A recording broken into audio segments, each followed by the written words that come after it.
మనం ముందే చెప్పుకున్నాం జూబ్లీహిల్స్ లో గెలిస్తే 20-25 తారీఖు వరకు నోటిఫికేషన్ వస్తుంది, డిసెంబర్ 1st వీక్ లో ఎలక్షన్లు జరుగుతాయి అని మనం చెప్పుకున్నాం.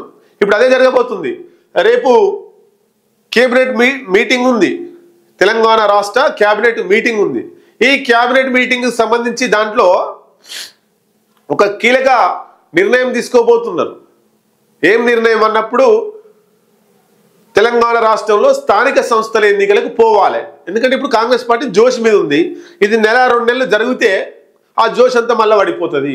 కాబట్టి ఇప్పుడు కొంత ఉపయోగం ఉంది కాబట్టి ఇప్పటికిప్పుడే ఎన్నికలకు పోతే కాంగ్రెస్ పార్టీ ఎక్కువ ఎంపీటీసీ, జడ్పీటీసీ, ఎంపీపీ, జిల్లా పరిషత్ చైర్మన్లు గెలుచుకునే అవకాశాలు ఉంటాయి.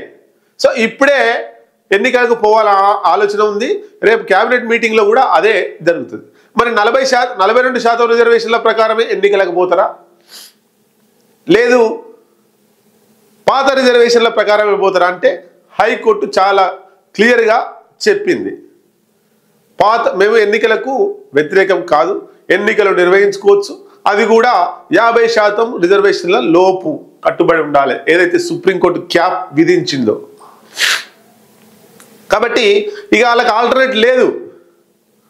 ఒకవేళ పాత రిజర్వేషన్ల ప్రకారం పోవడం ఆస్కారం ఉంది. ఎందుకు ఒకసారి చెప్తా. ఇప్పటికిప్పుడు 42% రిజర్వేషన్లకు పోవడానికి హైకోర్టు, సుప్రీంకోర్టు రెండు వ్యతిరేకంగానే ఉన్నాయి. సుప్రీంకోర్టు కొట్టేసింది, హైకోర్టు స్టే ఇచ్చింది. ఆ స్టే కూడా ఇయ్యలే, మేము వ్యతిరేకం కాదు, 42% ఆపాలని చెప్పేసింది. రైట్.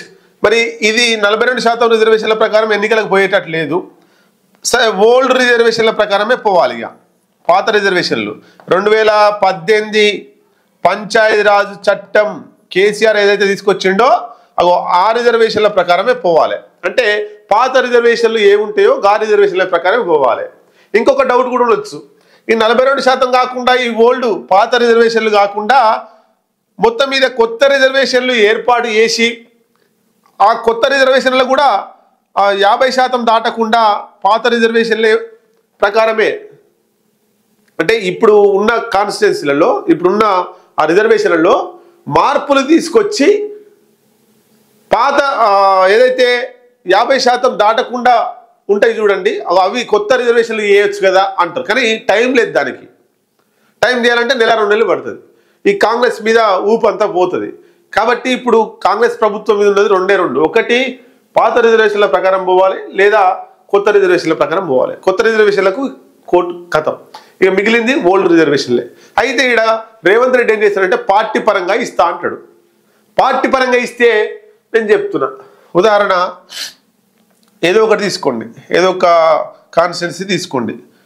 మా ఊరే తీసుకుందాం, మా ఊరు టంగుటూరు.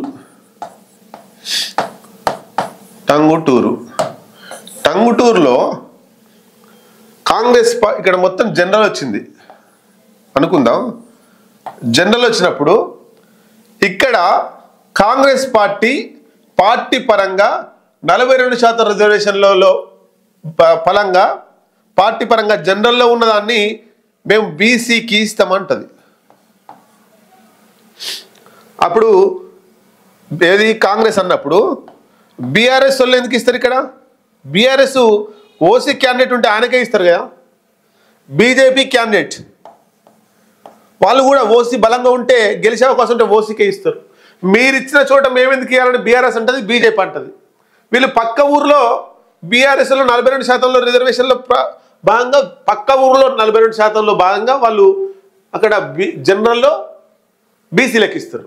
అంటే కాంగ్రెస్ ఇచ్చిన చోట బీఆర్ఎస్ ఇయ్యదు, బీఆర్ఎస్ ఇచ్చిన చోట బీజేపీ ఇయ్యదు. ఈ మూడు పార్టీలు ఒక చోట 42%లో భాగంగా ఓసీలో ఉన్నదాన్ని బీసీలకు ఇవ్వడం కుదరదు. ఏ బలమైనటువంటి క్యాండిడేట్ ఉంటే ఆ బలమైన క్యాండిడేట్ని పెట్టుకుంటారు జనరల్లో. కాబట్టి పార్టీల పరంగా ఇచ్చేటువంటి రిజర్వేషన్లు ఫెయిల్ అవుతాయి. సో అది ఫెయిల్ అవుతుంది కాబట్టి పాత రిజర్వేషన్ల ప్రకారమే ఎన్నికలకు పోయే అవకాశం ఉంటుంది.